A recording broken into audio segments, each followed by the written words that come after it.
By the fall of 1855, the Reverend and Mrs. Lovejoy were living in the anti-slavery stronghold of Lawrence, Kansas. Julia began writing a stream of letters to newspapers back east. The greatest trouble in this part of the territory now is about our Missourian neighbors, whose hearts are set on mischief.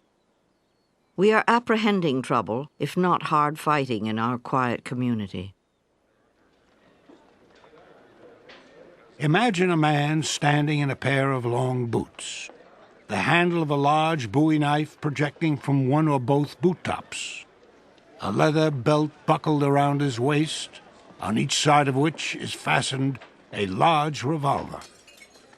Imagine such a picture of humanity, who can swear any given number of oaths in any specified time, drink any quantity of bad whiskey without getting drunk, and boast of having stolen a half-dozen horses and killed one or more abolitionists.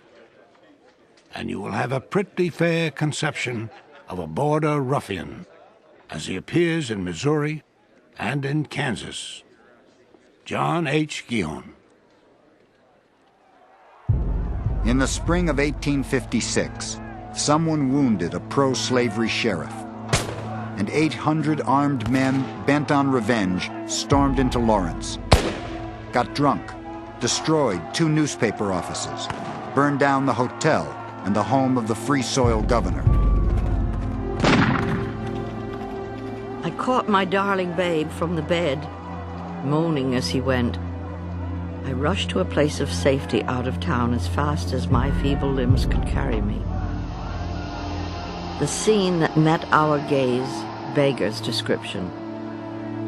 Women and children fleeing on every hand. Cattle, as though aware that danger was near, huddling together. It will never fade from memory's vision.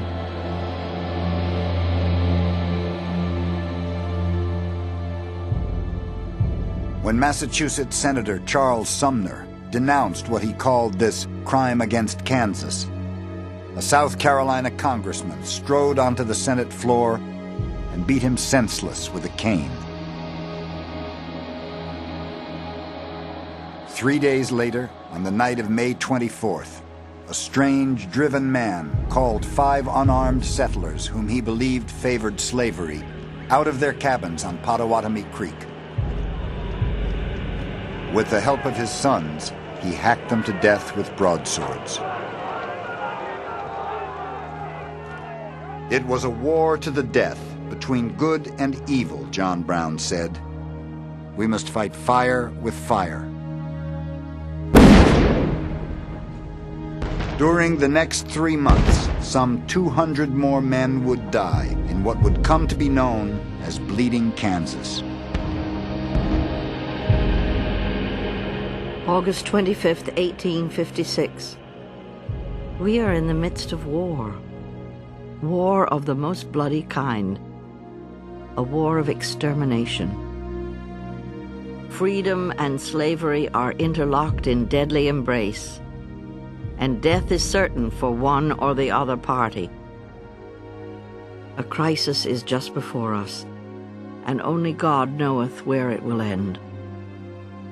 Julia Louisa Lovejoy.